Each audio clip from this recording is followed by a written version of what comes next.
அனைவருக்கும் வணக்கம். இந்த வீடியோவில் நம்ம என்ன பார்க்க போகிறோம் அப்படின்னா, தமிழ்நாடு வளர்ச்சி நிர்வாகம் நம்ம டிஎன்பிஎஸ்சி குரூப் 4 மற்றும் குரூப் 2 தேர்வுக்கு பயனுள்ள வகையில் ஒரு ப்ரீவியஸ் கொஸ்டின் ஒரு 50 கொஸ்டின் பார்க்கலாம்.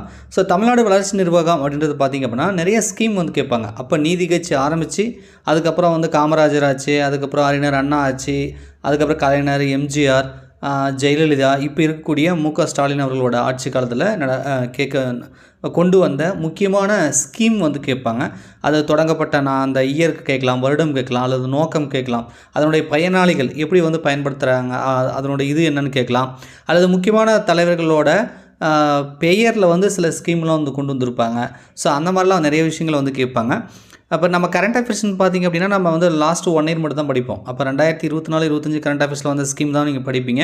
ஆக்சுவலாக இந்த தமிழ்நாடு வளர்ச்சி நிர்வாகத்தில் கரண்ட் அஃபேர்ஸ் மட்டும் இல்லை, இதுக்கு முன்னாடி நான் சொன்ன நீதி கட்சியில் ஆரம்பித்து இப்போ வரைக்கும் இருக்கக்கூடிய முக்கியமான ஸ்கீம் எல்லாமே நம்ம வந்து தெரிஞ்சு வச்சுக்கணும். ஸோ அதில் வந்து கண்டிப்பாக வந்து கேள்விகள் வந்துகிட்டே இருக்குது. அது குறிப்பாக இப்போ இருக்கக்கூடிய டிஎம்கே கவர்மெண்ட், அதுக்கு முன்னே நம்ம கலைஞர் இருந்தார் இல்லையா, ஸோ அந்த மாதிரி ஆட்சி காலத்தில் வந்த முக்கியமான ஸ்கீம்ஸ்லாம் வந்து கேட்டுகிட்டே இருக்காங்க.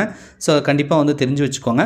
இப்போ நீங்கள் பார்க்குறீங்களே அந்த கொஸ்டின் பேப்பருக்கான பிடிஎஃப் லிங்க் வீடியோட டிஸ்கிரிப்ஷனில் அட்டாச் பண்ணியிருக்கேன். நீங்கள் படித்து முடிச்சுட்டு இப்போ ரிவிஷன் பண்ணுறீங்க குரூப் 4 அப்படின்னா ஒரு டெஸ்ட்டை போட்டு பாருங்கள். ஒரு 50 கொஸ்டின் கேட்டிருக்கேன். இந்த 50 கொஸ்டினுக்கு உங்களுக்கு எத்தனை கொஸ்டின் ஆன்சர் தெரியுது அப்படின்றத பாருங்கள். இது எல்லாமே ப்ரீவியஸ் கொஸ்டினில் கேட்கப்பட்டது, ரைட்டா? ஸோ எப்போயுமே வந்து கரண்ட் அஃபேர்ஸ் கொஸ்டின் தான் புதுசாக வரும். ஆனால் இதுக்கு முன்னாடி ஸ்கீம்லாம் பார்த்தீங்கன்னா அதெல்லாம் வந்தாச்சு இல்லையா, அதெல்லாம் எப்போயுமே வந்து ஸ்டாண்டர்டாக இருக்கிறது தான். அதில் முக்கியமான ஸ்கீம்லாம் வந்து ரிப்பீட்டடாக கொஸ்டின் கேட்டுகிட்டே இருப்பாங்க. ஸோ அதெல்லாம் வந்து தெரிஞ்சு வச்சுக்கோங்க. ஃபஸ்ட்டு கொஸ்டின் பார்க்கலாம். முதல் மனிதவள மேம்பாடு குறியீடு என்பதை பாகிஸ்தான் நாட்டை சார்ந்த பொருளியல் அறிஞர் மகபூல் ஹக் என்பவரும் இந்தியாவை சேர்ந்த டேஸ் அவர்களும் 1990 மேம்படுத்தினர் பண்ணுறாங்க. இந்த மனிதவள மேம்பாடு குறியீடுன்னு இருக்கு இல்லையா, ஸோ இதை வந்து பார்த்தீங்கன்னா பாகிஸ்தானில் ஒருத்தர் நம்ம இந்தியாவில் ஒருத்தர் மேம்படுத்தினாங்க அப்படின்னு சொல்கிறாங்க. இயரும் கொடுத்துட்டாங்க அவங்களே. அது யார் அப்படின்னா அமிர்தியா சென் அவர்களும் வந்து பார்த்திங்கன்னா இவங்க சேர்ந்து தான் இந்த மனிதவள மேம்பாடு குறியீடை வந்து டெவலப் பண்ணியிருப்பாங்க. மனிதவள தமிழக அரசோட முதல் மனிதவள மேம்பாட்டு அறிக்கை வெளியிடப்பட்ட உண்டானதுன்னு போட்டிருக்காங்க. அது வெளியிடப்பட்ட ஆண்டு எது அப்படின்னு சொல்லி கேட்குறாங்க. 2003 மனிதவள மேம்பாட்டு குறியீட்டில் இந்த HDIன்னு சொல்லக்கூடிய இந்த மனிதவள மேம்பாட்டு குறியீடுன்னு சொல்லுவோம் இல்லையா, இது இயற்கை கரண்ட் அஃபேர்ஸ் வந்துகிட்டே இருக்கும். 2025 ஒன்று கொடுத்துருப்பாங்க, 2024 ஒன்று கொடுத்துருப்பாங்க. வருஷம் இது வந்து வந்துகிட்டே இருக்கும். அப்போ ஒவ்வொரு வருடமும் நம்ம இந்தியா எந்த ரேங்கில் இருக்குது, என்னென்ன இதில் வந்து எந்தெந்த பிளேஸில் இருக்குது அப்படின்றதெல்லாம் நம்ம தெரிஞ்சு வச்சுக்கணும், ஓகேங்களா? சரி, மனிதவள மேம்பாட்டு குறியீட்டில் தமிழ்நாட்டில் எந்த மாவட்டம் பின்தங்கி உள்ளது அப்படின்றாங்க. 3வது கொஸ்டின் பாருங்கள். ஸோ இதுக்கு வந்து பார்த்தீங்கன்னா அரியலூர், பெரம்பலூர், விழுப்புரம், தேனின்னு போட்டிருக்காங்க. இது வந்து அரியலூர் மாவட்டம் வந்து மனிதவள மேம்பாட்டு குறியீட்டில் வந்து பின்தங்கி இருக்குது அப்படின்றத சொல்கிறாங்க. அடுத்தது தமிழ்நாடு மாநில மனித மேம்பாட்டு அறிக்கை 2017 பாலின சமமின்மை குறியீட்டு எண் முதல்நிலை இருக்கும் மாவட்டம் எது அப்படின்றாங்க. ஸோ இது வந்து பார்த்திங்கன்னா நீலகிரி மாவட்டம். 2011 ஆண்டில் எந்த மாவட்டம் அதிக எழுத்தறிவு விகிதம் 91.75 உள்ள மாவட்டம்? அதாவது தமிழகத்திலே வந்து அதிக எழுத்தறிவு கொண்ட மாவட்டம் எப்போ? 2011 மக்கள் தொகை கணக்கெடுப்பின்படி இவங்க கேட்குறாங்க. ஸோ அது வந்து பார்த்திங்க அப்படின்னா கன்னியாகுமரி மாவட்டம் வந்து அதிக எழுத்தறிவு கொண்ட மாவட்டம் நம்ம தமிழகத்தில் 2011 மக்கள் தொகை கணக்கெடுப்படி. மனித வளர்ச்சி குறியீட்டின் குறியீடுகள் ஆகும் அப்படின்னு போட்டிருக்காங்க. இதில் இதெல்லாம் இன்க்ளூட் பண்ணுவாங்கன்ற மாதிரி கேட்குறாங்க. வருமானம், கல்வி, தொழில்துறை, ஆரோக்கியம், உள்கட்டமைன்னு போட்டிருக்காங்க. டி ஆப்ஷன், அதாவது என்னென்னா 1, 2, 4 வருமானம், கல்வி, ஆரோக்கியம் இதெல்லாம் வந்து மனித வளர்ச்சி குறியீட்டில் சேர்த்துவாங்க. இந்த தொழில்துறை, உட்கட்டம் இதெல்லாம் வந்து நம்ம இதில் போயிடும், ரைட்டா? ஜிடிபியில், அதாவது நாட்டோட வளர்ச்சி. அது நம்ம தனிநபருக்கான அது வராது, ரைட்டா?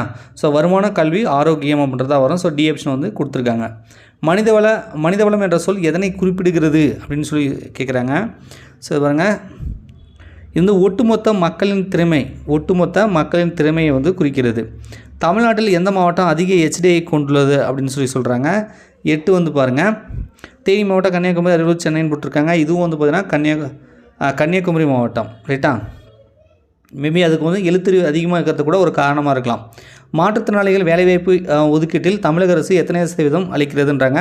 ஸோ தமிழகத்தில் ரிசர்வேஷன் கொடுக்குறாங்க. அதில் மாற்றுத்திறனாளிகள் எத்தனை % வந்து இடஒதுக்கீடு கொடுக்குறாங்க அப்படின்னு சொல்லி கேட்குறாங்க. 4% வந்து மாற்றுத்திறனாளிகளுக்கான இடஒதுக்கீடு இருக்குது. கல்வி வளர்ச்சி நாளாக தமிழ்நாடு எந்த நாளை அறிவித்துள்ளதுன்றாங்க. ஸோ கல்வி வளர்ச்சி நாள் அப்படின்னா நம்ம கர்ம வீரர் காமராஜர், ரைட்டா? கல்வி கண் திறந்த காமராஜரோட பிறந்த நாளை தான் நம்ம அனுசரிக்கிறோம் இல்லையா? ஸோ அது வந்து எந்த டேட் அப்படின்றதையும் கேட்குறாங்க. அவரோட பிறந்த தினம், அதாவது ஜூன் 15ன்னு வரும். ஜூன் ஜூன் 15 அவரோட பிறந்த தான் கல்வி வளர்ச்சி நாளாக நம்ம அனுசரிக்கிறோம். தமிழ்நாடு உடல் உழைப்பு தொழிலாளர் சட்டம் எந்த ஆண்டு நிறைவேற்றப்பட்டது அப்படின்றாங்க? 1982. ரைட்டா? தமிழ்நாட்டில் மதிய உணவு திட்டத்தை அறிமுகம் செய்தவர் யார் அப்படின்றாங்க? ஸோ 12வது பார்த்தீங்கன்னா காமராஜர். அதாவது மதிய உணவு திட்டம்னா காமராஜர்னு வரணும், சத்துணவு திட்டம்னா எம்ஜிஆர். இப்போ காலை உணவு திட்டம்னா இப்போ இருக்கக்கூடிய முதலமைச்சர் மாண்புமிகு மு.க. ஸ்டாலின் அவர்கள் வந்து காலை உணவு திட்டம், அந்த காலை உணவு திட்டத்தை பற்றி அடிக்கடி கேட்டுகிட்டே இருக்காங்க. ஓகேங்களா? சரி, மதிய உணவு திட்டம் வந்து அறிமுகம் செய்தவர் காமராஜர். இந்தியாவில் முதல் முறையாக 3ஆம் பாலினத்தவர்களுக்கு வந்து ஓய்வூதிய முறையை கொண்டு வந்த மாநிலம் எது அப்படின்னு கேட்குறாங்க. இது நம்ம தமிழ்நாடு தான் வந்து இந்தியாவிலே ஃபஸ்ட் டைம் வந்து 3ஆம் பாலினத்தவர்களுக்கு ஓய்வூதியம். அது பார்த்திங்கன்னா அப்போ ஸ்டார்டிங்கில் 1000 ரூபா கொடுத்தாங்க, இப்போ கிட்டத்தட்ட 1500 கொடுக்குறாங்க. 40 வயசுக்கு மேலே இருக்கிற 3ஆம் பாலினத்தவர்களுக்கு வந்து இந்த உதவித்தொகை மாதிரி வந்து உதவித்தொகை மாதிரி கொடுத்துட்ருக்காங்க. ரைட்டா? இது தமிழ்நாடு தான் ஃபஸ்ட்டு கொண்டு வந்தது. மகாத்மா காந்தி தேசிய ஊரக வேலைவாய்ப்பு உறுதி திட்டத்தில் மாற்றுத்திறனாளிகளை பணியமர்த்திய முதல் மாநிலம் எது அப்படின்றாங்க. ஸோ இது வந்து பார்த்திங்கன்னா நம்ம தமிழ்நாடு. மோஸ்ட்லி தமிழ்நாடு வளர்ச்சி நிர்வாகத்தில் எந்த மாதிரி கேள்விகள் வரலாம்? தமிழ்நாடு பற்றி தான் அதிகமாக வரும். அதில் தமிழ்நாடு எது முதன்மையாக இருக்குது, எதெல்லாம் வந்து ஃபஸ்ட்டு பிளேஸில் இருக்குது, அது கரண்ட் அஃபேர்ஸாக இருக்கலாம், இல்லை இதுக்கு முன்னாடி கூட இருக்கலாம், எதெல்லாம் வந்து நம்ம இந்தியாவிலே முதன்மையாக இருக்குது அப்படின்ற மாதிரியான விஷயங்கள் எல்லாம் வந்து கொஷினாக வந்து கேட்பாங்க. ஓகேங்களா? தமிழ்நாட்டில் உள்ள மொத்த இடஒதுக்கீடு சதவீதம் எவ்வளவு அப்படின்றாங்க. ரிசர்வேஷன் வந்து நம்ம தமிழ்நாடு எப்படி வந்து ஃபாலோ பண்ணுறாங்க அப்படின்னு சொல்லி கேட்குறாங்க. ஸோ நாம் வந்து பார்த்திங்கன்னா 69% வந்து இடஒதுக்கீடு வந்து ஃபாலோ பண்ணுறோம். ஸோ உங்களுக்கு புரியுற மாதிரி சொல்லணும் அப்படின்னா பிசி அப்படின்னு நம்ம பார்த்திங்க அப்படின்னா 26.5 வந்து யூஸ் பண்ணுறாங்க. இதில் பிசி முஸ்லீம் வந்து 3.5 வந்து யூஸ் பண்ணுறாங்க. 26.5 இவங்க 3.5, மொத்தம் வந்து பிசிக்கு மட்டுமே 30%. அதில் பிசிஎம் வந்துடுது. எம்பிசிக்கு வந்து 20% கொடுக்குறாங்க. எம்பிசிக்கு 20, அப்போ 20 30 50% ஆச்சா? இன்னும் எவ்வளோ வரணும்? 19 வரணுமா? அதில் எஸ்சிக்கு வந்து 15, எஸ்சிஏ உள்ளிடத்துக்கு மாதிரி 3 கொடுக்குறாங்க. ஸோ இது வந்து 18 வந்துடுது. அதுக்கப்புறம் எஸ்டிக்கு வந்து 1%, அப்போ மொத்தம் 19 வருதா? அப்போ 69% வந்து ரிசர்வேஷன் யூஸ் பண்ணுறோம். ஸோ மீதி இருக்கக்கூடிய 69 அப்படின்னா 31 இருக்கா? அந்த 31 அப்படின்றது என்னென்னா ஓப்பன் கோட்டா. அதாவது ஓப்பன் கோட்டா அப்படின்னா அதில் வந்து எந்த கம்யூனிட்டி வேணாலும் போட்டி போடலாம். அது ஓசியாக இருக்கலாம், பிசி எம்பிசி எஸ்சி எல்லா கம்யூனிட்டியுமே டாப் மார்க் எடுத்தாங்க அப்படின்னா போட்டித் தேர்வுகளில் அவங்க எல்லாத்தையுமே அவங்க ஓப்பன் கோட்டாவில் போய் வேலைவாய்ப்பை பெற்றுக்கலாம். மீதி 69 வந்து பார்த்திங்கன்னா எந்தெந்த கம்யூனிட்டிக்கு இடஒதுக்கீடு கொடுத்துருக்காங்களோ அது அவங்களுக்கு மட்டும்தான் அந்த போஸ்டிங் அப்படின்ற மாதிரி வரும். ஸோ நம்ம 69% வந்து ரிசர்வேஷன் யூஸ் பண்ணுறோம். 12ஆம் வகுப்பு பொதுத் தேர்வில் ஒவ்வொரு மாவட்ட அளவிலும் முதல் மற்றும் 2ஆம் இடம் பிடிக்கும் மாணவர்களுக்கு வழங்கப்படக்கூடிய விருது என்னன்றாங்க. இது பேரினர் அண்ணா விருது.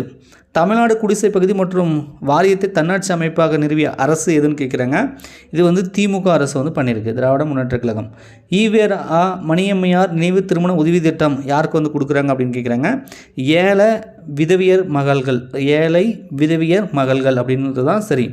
தமிழக அரசால் வழங்கப்படும் கலப்பு திருமண உதவி திட்டம் யாரால் வழங்கப்படுகிறது? கலப்பு திருமண உதவி திட்டம்னு போட்டிருக்காங்க. இது வந்து முத்துலட்சுமி ரெட்டி அம்மையாரோட பெயரில் வந்து கொடுக்குறாங்க. தமிழகத்தில் இலவசமாக தையல் இயந்திரம் வழங்க திட்டம் இருக்கு இல்லையா, இது யாருடைய பெயரில் வந்து கொடுக்குறேன்றாங்க. இது வந்து சத்தியவாணி முத்து அவங்களோட பெயரில் வந்து கொடுக்குறாங்க. நான் சொன்னேன் இல்லையா, அதாவது சில ஸ்கீம் வந்து சில பேரோட பேரில் கொடுப்பாங்க, அந்த பேர்லாம் நம்ம ஞாபகம் வச்சுக்கணும். தமிழ்நாடு நகர்ப்புற சுகாதார திட்டம் எந்த நாட்டு ஆதரவுடன் செயல்படுகிறது அப்படின்றாங்க. 21 பார்த்தீங்கன்னா ஜப்பான். மக்களை தேடி மருத்துவ திட்டம் முதலில் எந்த மாவட்டத்தில் ஏற்படுத்தப்பட்டதுன்றாங்க. ஸோ இது வந்து பார்த்திங்கன்னா கிருஷ்ணகிரி மக்களை தேடி மருத்துவ திட்டம் வந்து கொண்டு வந்தது பார்த்திங்கன்னா நம்ம ஸ்டாலின் ஸ்கீம், இப்போ இருக்கக்கூடிய முதலமைச்சர் மு.க. ஸ்டாலினோட ஸ்கீம் மட்டும் பார்த்திங்கன்னா டாப் 10 ஸ்கீம்னு சொல்லி ஒரு வீடியோ போட்டிருப்பேன். அதில் இந்த மக்களை தேடி மருத்துவ திட்டம், காலை உணவு திட்டம், அது மாதிரி நிறைய இப்போ இருக்கக்கூடிய முதலமைச்சர் கொண்டு வந்த டாப் 10 ஸ்கீம் வந்து டீட்டெயிலாக வந்து போட்டிருப்பேன். அந்த வீடியோ நீங்கள் பார்க்கலன்னா டிஸ்கிரிப்ஷனில் அதுக்கான லிங்க் வந்து கொடுக்குறேன். ஸோ கண்டிப்பாக அந்த வீடியோ முழுமையாக பாருங்கள், அது ரொம்ப யூஸ்ஃபுல்லாக இருக்கும். ஓகேங்களா? சரி, இப்போ மக்களை தேடி மருத்துவம்னா அது வந்து 2021 கொண்டு வந்தது. இது ஆகஸ்ட் 5 நினைக்கிறேன். இது வந்து சூளகிரி, அதாவது கிருஷ்ணகிரி மாவட்டம் இருக்கு இல்லையா, அங்கே சூளகிரியில் கூட சாமணப்பள்ளி கிராமத்தில் இந்த மக்களை தேடி மருத்துவத்தை வந்து கொண்டு வந்திருப்பாங்க. அந்த சாமணப்பள்ளி அப்படின்றது கூட அந்த வில்லேஜ் பேர் கேட்டிருக்காங்க. ஓகேங்களா? அனைத்து கிராம அண்ணா மறுமலர்ச்சி இது சொல்லிட்டு நான் மக்களை தேடி மருத்துவம்னா கிருஷ்ணகிரி சி ஆப்ஷன். அனைத்து கிராம அண்ணா மறுமலர்ச்சி திட்டம் எப்பொழுது தொடங்கப்பட்டதுன்றாங்க. 23. இது வந்து கலைஞர் கொண்டு வந்தது ஜனவரி 2007 ஃபஸ்ட் ஆப்ஷன். தமிழ்நாடு அரசு புத்தொழில் கொள்கையை நடைமுறைப்படுத்திய ஆண்டு எதுன்றாங்க. ஸோ இது வந்து பார்த்தீங்கன்னா 24 வந்து 2018. உழவன் கைபேசி பயன்பாட்டின் சரியான கூற்று எதுன்றாங்க. தமிழ்நாடு உழவன் மொபைல் செயலி அப்ளிகேஷன் அறிமுகம் செய்தது. ஆமாம், தமிழ்நாடு தான் அறிமுகம் செய்தது. உழவன் மொபைல் அப்ளிகேஷன் வந்து 10.30 லட்சத்துக்கும் குறைவான விவசாயிகள் பயன்படுத்துகின்றனர் அப்படின்றாங்க. ஆக்சுவலாக அந்த ப்ளே ஸ்டோரில் போய் நான் செக் பண்ணி பார்த்தா சும்மா அந்த உழவன் செயலியை பார்க்குறதுக்கு 10L+ போட்டுருச்சு. அதாவது 10 லட்சத்துக்கும் மேற்பட்டவர்கள் அப்படின்னு இருக்குது. அதுக்கப்புறம் செய்தித்தாள்களில் பார்க்கும்பொழுது 10 லட்சம் மேலேனா அது 15 லட்சம் 20 லட்சம் கூட இருக்கலாம். அது அப்படி போட்டிருக்கு 10+ லட்சத்துக்கு மேலேன்னு. பத்திரிகை செய்தியில் பார்த்தீங்கன்னா ஒரு இதில் இதுக்கு முன்னாடி கொஞ்ச நாளைக்கு முன்னாடி 12,70,000 பேர் வந்து யூஸ் பண்ணுறாங்க அப்படின்னு சொல்லியிருக்காங்க. ஸோ 10 லட்சத்து 30க்கும் குறைவு கிடையாது, 12 லட்சத்துக்கும் மேற்பட்டவர்கள் பயன்படுத்தியிருக்காங்க அப்படின்றதுனால இந்த ஸ்டேட்மெண்ட் தப்பாக போயிடுது. உழவன் மொபைல் அப்ளிகேஷனில் 18 முக்கிய சேவைகள் கொடுக்குறதா சொல்கிறாங்க. ஆக்சுவலாக தொடங்கும் போது 9 கொடுத்துருந்தாங்க. அதுக்கப்புறம் இப்போ 22 சேவைகள் கொடுக்குறதா நமக்கு நம்ம நெட்டில் தேடி பார்த்தா கிடைக்குது. 22 சேவைன்னு போட்டிருக்காங்க. அப்போ 18ன்றதும் தப்பு. அப்போ 2, 3 தப்பு, 1 மட்டும்தான் சரி. ஸோ 1 மட்டும் சரி அப்படின்றதுனால நமக்கு டி ஆப்ஷன் மட்டும் வருது. புதுமை பெண் திட்டத்தின் மூலம் மாணவிகள் வங்கி கணக்கில் நேரடியாக பணம் செலுத்தப்படுகிறது. அதன் பயன் புதுமை பெண் திட்டம் இதுவும் வந்து பார்த்திங்கன்னா மு.க. ஸ்டாலின் அவர்கள் கொண்டு வந்த திட்டம். இதெல்லாம் அவருடைய இதில் வரும். இது வந்து பார்த்திங்கன்னா எதுக்கு அப்படின்றத பார்க்கலாம். 26க்கு வந்து அரசு உயர்கல்வி நிறுவனங்களில் மாணவிகளின் சேர்க்கை விகிதம் அதிகரிப்பு. உயர்கல்வி காலேஜ் டிப்ளமோ அந்த மாதிரி உயர்கல்வி படிக்கிறதெல்லாம் விகிதம் அதிகரிச்சிருக்கு. இடைநிற்றல் கூடாது, பெண்கள் தொடர்ச்சியாக வந்து படிக்கணும், அந்த டோல்த்தோடு நின்றுக்கூடாது அப்படின்றதுக்காக இது கொண்டு வந்தது. அறிவை மேம்படுத்துவது கிடையாது, உயர்கல்வி நிறுவனங்களை மேம்படுத்துவதோ கிராமப்புற குடும்ப சமூக பொருளாதாரம் கிடையாது. வந்து மாணவிகளோட படிப்புகளோட எண்ணிக்கையை வந்து உயர்த்தணும் அப்படின்றது தான். அதுவும் உயர்கல்வியை உயர்த்தணுன்றதுக்காக.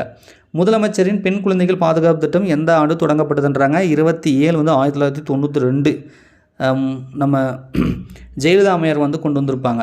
பெண் குழந்தைகள் பாதுகாப்பு திட்டம் அப்படின்றது 1992 கொண்டு வந்தது. தமிழ்நாட்டில் ரத்த சோகை முக்து பாரத் திட்டம் எந்த ஆண்டு தொடங்கப்பட்டது அப்படின்னு சொல்லி கேட்குறாங்க. 28. இது வந்து பார்த்தீங்கன்னா 2018. முதலமைச்சர் விரிவான மருத்துவ காப்பீடு திட்டம் துவங்கப்பட்ட நாள் எதுன்றாங்க. இது வந்து பார்த்திங்கன்னா 23/7/2009. 23/7/2009. ஆக்சுவலாக வந்து பார்த்திங்கன்னா 2009 அப்போ வந்து பார்த்திங்கன்னா அது கலைஞர் காப்பீடு திட்டன்ற பேரில் இருந்திருக்கும். ரைட்டா? அது வந்து இவங்க பேரை மாற்றிட்டாங்க. அதாவது கலைஞர் காப்பீடு திட்டம்னு இருந்திருக்கும். அதுக்கப்புறம் 2011 உங்களுக்கே தெரியும் 2020 கிட்டத்தட்ட ஒரு 10 ஆண்டுகளாக அனைத்து இந்திய அண்ணா திராவிட, அதாவது ஜெயலலிதா கட்சி, அனைத்து இந்திய அண்ணா திராவிட முன்னேற்ற கழகம் அவங்க வந்து ஆட்சியில் இருந்திருப்பாங்க. அதாவது ஜெயலலிதா, அதுக்கப்புறம் எடப்பாடி பழனிசாமி, ஓ பன்னீர்செல்வம் எல்லாம் வந்து ஒரு கிட்டத்தட்ட 2 எலெக்ஷன் 10 ஆண்டுகள் இருந்திருப்பாங்க. அதனால் கலைஞர் காப்பீடு திட்டம் அப்படின்ற பேரை வந்து அவங்க மாற்றிட்டாங்க. ரைட்டா? அதை வந்து பார்த்திங்க அப்படின்னா அதே ஒரு கொஸ்டினை கேட்டிருந்தாங்கன்னு நினைக்கிறேன். 11 ஜனவரி 2012 இந்த பேரை மாற்றிக்கிட்டாங்க. இது முதலமைச்சர் விரிவான காப்பீடு திட்டம் கொண்டுட்டாங்க. அதுக்கு முன்னாடி வந்து கலைஞர் காப்பீடு திட்டமாக தான் இருந்திருக்கு. இவங்க இயர் வந்து கலைஞர் காப்பீடு திட்டத்தை தான் வந்து கொடுத்துருக்காங்க. 23/7/2009 போட்டிருக்காங்க. ரைட்டா? வந்து இந்த ஆப்ஷனை பொறுத்து நம்ம புரிஞ்சுக்கணும். அதாவது முதலமைச்சரோட விரிவான மருத்துவ காப்பீடு திட்டன்றது கலைஞர் காப்பீடு திட்டம் தான், அதை தான் இவங்க பேரை மாற்றிட்டாங்க. அதனால் அந்த இயர் கொடுத்துருக்காங்க. ஒருவேளை இந்த டேட் கொடுத்துருந்தாங்கன்னா நம்ம இதை சூஸ் பண்ணிக்கலாம். ஓகேங்களா? அதுவும் வந்து டிஎன்பிஎஸ்சி கொஸ்டினில் கேட்டிருந்தாங்க, நான் பார்த்துருக்கேன்.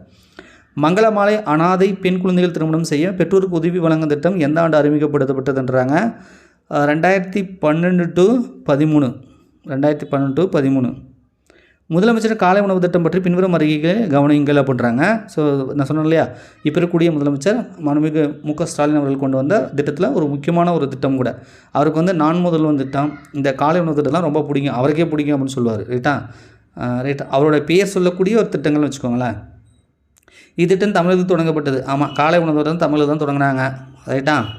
சரி, இது தமிழகத்தில் உள்ள அனைத்து மேல்நிலைப்பள்ளின்றாங்க. கிடையாது, 1ஆம் வகுப்பு முதல் 5ஆம் வகுப்பு வரைக்கும் தான். ரைட்டா? அப்போ மேல்நிலைப்பள்ளினா +1 +2 போயிடுது, அது தப்பு. இந்த திட்டம் நாட்டிலேயே தமிழ்நாட்டில் தான் முதல் முறை. ஆமாம், இந்தியாவிலேயே அரசு பள்ளிகளில் காலை உணவு போடுறேன் அப்படின்னு கொண்டு வந்தது நம்ம தமிழ்நாடு தான். ரைட்டா? நம்மளை பார்த்து கன்னடாவாக ஏதோ வேறு ஒரு நாடு கூட அது மாதிரி காலை உணவு திட்டம் கொண்டு வந்திருக்காங்கன்னு சொல்லி முதலமைச்சர் சொல்லியிருப்பார். ரைட்டா? இந்தியாவில் நாம் தான் வந்து பள்ளிகளில், அரசு பள்ளிகளில், இப்போ அரசு பள்ளிகள் அரசு உதவி பெறும் பள்ளிகளுக்கும் விரிவுபடுத்தியிருக்காங்க. அது இப்போ குரூப் 1 கொஸ்டின் கேட்டிருக்காங்க. அரசு பள்ளிகளுக்கு மட்டும் போட்டிருக்காங்க. அரசு பள்ளிகளுக்கு மட்டும் கிடையாது, அரசு மற்றும் அரசு உதவி பெறும் பள்ளிகள். ரெண்டுத்துலையுமே இந்த காலை உணவு திட்டத்தை விரிவுபடுத்தியிருக்காங்க. ஓகேங்களா?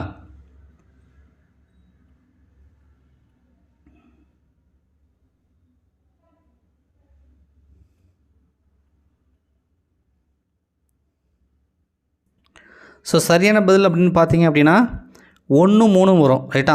C option. காலை சுற்றுலா திட்டத்தின் கீழ் பொது சமையலறை மதுரையில் எங்கே உள்ளது அப்படின்றாங்க.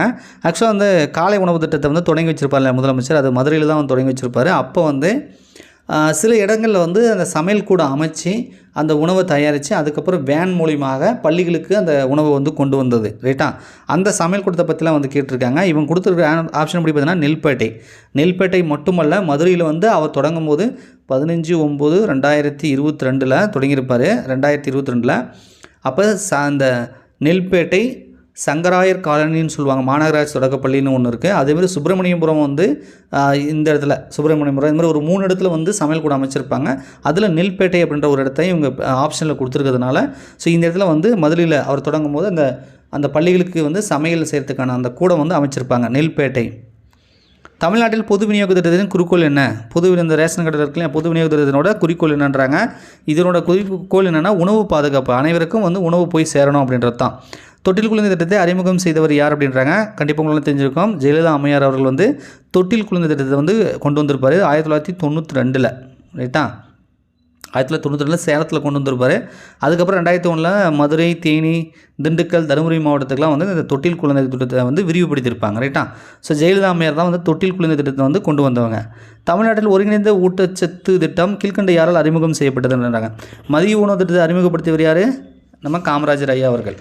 இது வந்து சத்துணவு திட்டம், அது ஒருங்கிணைந்த ஊட்டச்சத்து திட்டத்தை தான் இவங்க சத்துணவு திட்டம்னு போட்டிருக்காங்க. அப்போ சத்துணவு திட்டம் அப்படின்னு வரும்பொழுது 35க்கு வந்து எம்ஜிஆர் அவர்கள்.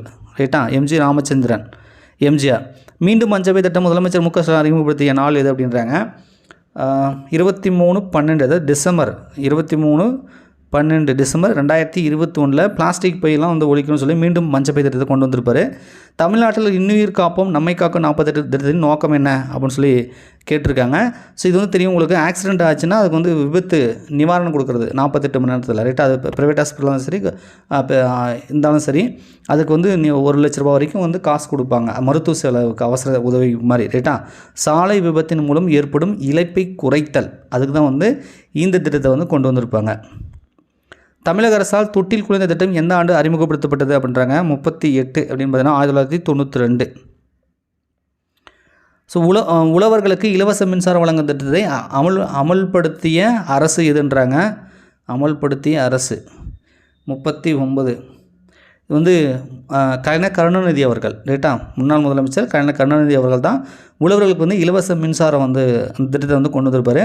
டேஸ் பாதுகாப்பு திட்டம் அரசின் நேரடி முதலீட்டின் மூலம் பெண் குழந்தைகள் உரிமையை பாதுகாத்து அவர்களுக்கு அதிகாரம் அளிப்பதன் மூலம் பாலின பாகுபாட்டை தடுப்பதை நோக்கமாக கொண்டது. தமிழ்நாடு அரசின் நேரடி முதலீட்டுன்னு வந்திருக்கணும். அதில் தமிழ்நாடு அரசின் நேரடி முதலீட்டுன்னு வந்திருக்கணும்.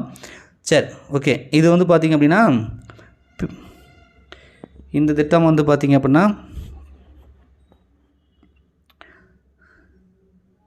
முதலமைச்சர் பெண் குழந்தைகள் பாதுகாப்பு திட்டம் அப்படின்ற மாதிரி வரணும். ஸோ இது வந்து 1992 கொண்டு வந்த பெண் குழந்தைகள் பாதுகாப்பு திட்டம். ரைட்டா? இது வந்து தமிழ்நாடு அரசின் சமூக நலம் மற்றும் வந்து பெண்கள் அதிகாரமளித்தல் துறை மூலயமா கொண்டு வந்திருக்காங்க. பெண்களுக்கு வந்து 50,000 ரூபா கொடுப்பாங்க, அந்த மாதிரி 18 வயசுக்கு மேலே எடுத்துக்கிற மாதிரி. ரைட்டா? அதுதான் அந்த திட்டம். இதே மாதிரி சென்ட்ரல் கவர்மெண்ட்டில் பாருங்க ஒரு திட்டம் வந்துருக்கும், அந்த பேட்டி பச்சாவோ பேட்டி பதாவோ அப்படின்றது.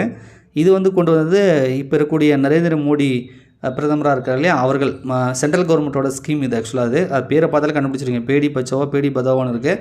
அப்படின்னா என்னென்னா பெண் குழந்தைகளை காப்பாற்றுதல், அதுவும் கிட்டத்தட்ட அதே மீனிங் தான். ஆனால் வந்து இது வந்து சென்ட்ரல் கவர்மெண்ட்டோட ஸ்கீமு. ரைட்டா? 2015 மோடி அரசால் கொண்டு வந்தது. 22/1/2015 மோடி அரசால் வந்து கொண்டு வந்தது. ஸோ அதனால தான் கொஷினில் வந்து இந்த இடத்துல தமிழ்நாடுன்றதை மென்ஷன் பண்ணியிருக்கணும். ரைட்டா? இந்த இடத்துல தமிழ்நாடு அரசின் அப்படின்னு போட்டிருந்தாங்கன்னா அது கரெக்டாக இருந்திருக்கும். தரமான சவாரி திட்டம் முன்னேற்றம் என்ற திட்டம் தமிழ்நாட்டில் இதற்காக கொண்டு வருவது. அதாவது தரமான சவாரி போகிறதுன்னு சொல்கிறோம்ல, அப்போ என்னென்னா சாலைகளை தரம் உயர்த்துதல். ரைட்டா? சாலைகளை தரம் உயர்த்துதல். கருவுற்ற ஏழை தாய்மார்கள் வந்து ஊட்ட உணவு, அதாவது ஊட்டச்சத்து உணவு மற்றும் உதவி திட்டம். அவங்களுக்கு வந்து இப்போ வந்து கர்ப்பிணி பெண்களுக்கு பார்த்திங்கன்னா அவங்க கன்சீவ் ஆனாங்க அப்படின்னா அவங்களுக்கு வந்து ஆர்லிக்ஸ், போன்விட்டா மாதிரி அது இதுன்னு சொல்லி ஊட்டச்சத்து சார்ந்த சில இதெல்லாம் வந்து கொடுக்குறாங்க, பேரிச்சம்பழம் அது இதுன்னு சொல்லி. பிறந்ததுக்கப்புறமும் வந்து அவங்களுக்கு குழந்தை பிறந்துச்சுன்னா அவங்களுக்கு பணமும் கொடுக்குறாங்க. ரைட்டா?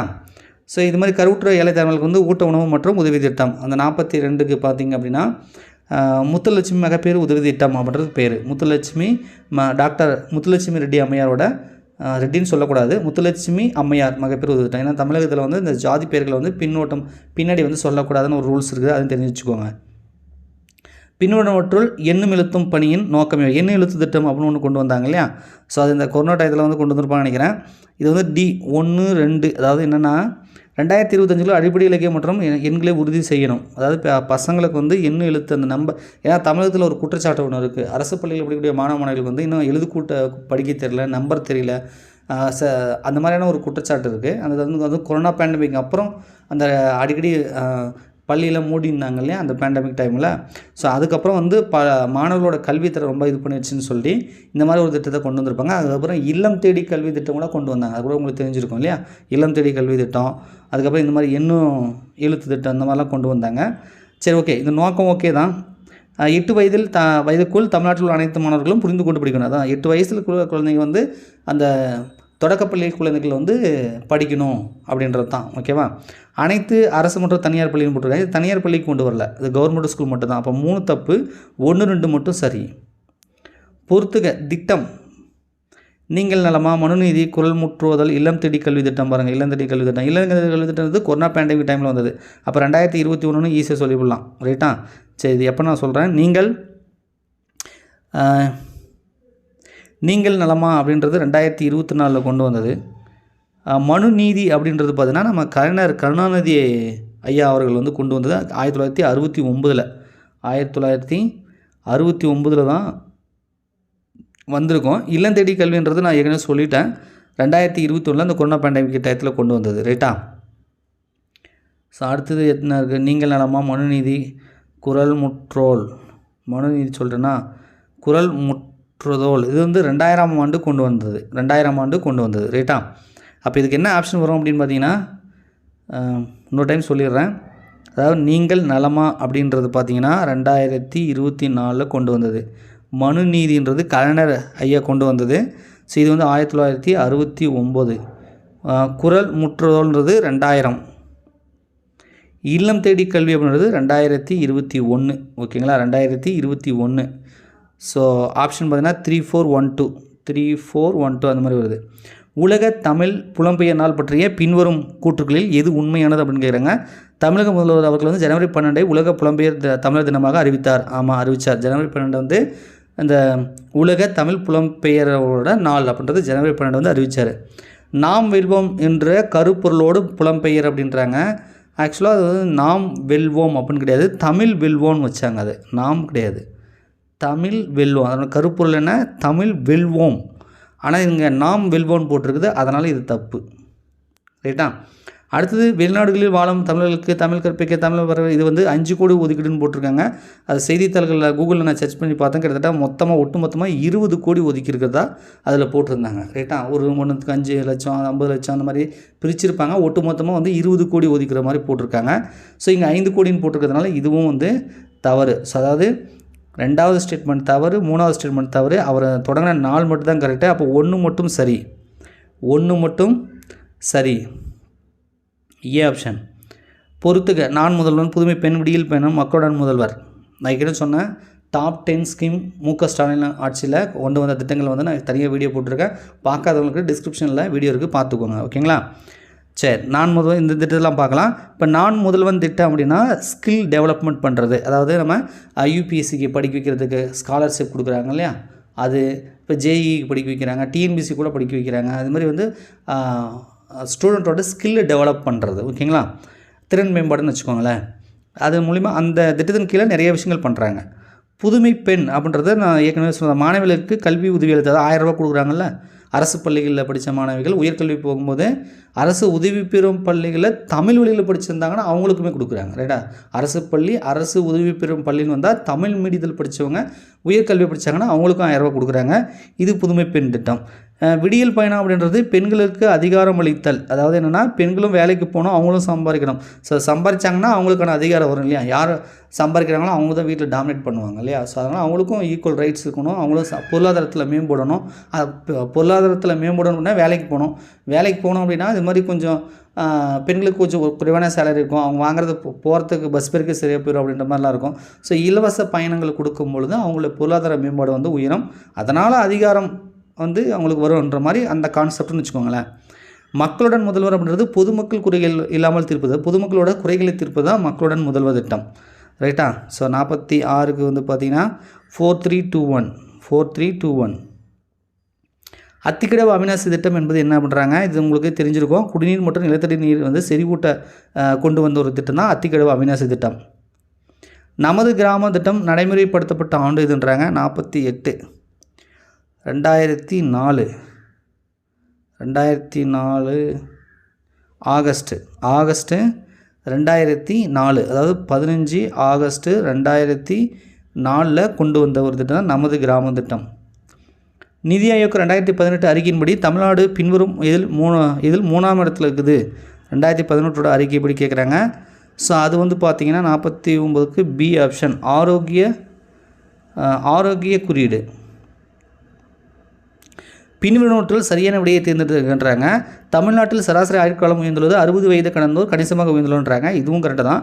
தமிழ்நாடு மக்களின் வாழ்க்கை தரம் கணிசமாக உயர்ந்துள்ளது, அதுவும் கரெக்டு தான். ஆனால் கூற்று காரணங்கள் லிங்க் பண்ணி பார்க்கும்போது வாழ்க்கை தரத்துக்கும் ஆயுட்காலத்துக்கும் சம்மந்தம் இல்லை. வாழ்க்கை தரம் அப்படின்றது பொருளாதார ரீதியாக வருது, ஆயுட்காலம் 60 வயசு அப்படின்றது மருத்துவ கட்டமைப்பு உயர்ந்துள்ளதுன்ற மாதிரி வருது. ஸோ அதுக்கான விளக்கமாக வந்து நம்ம பார்க்க முடியாது இல்லையா?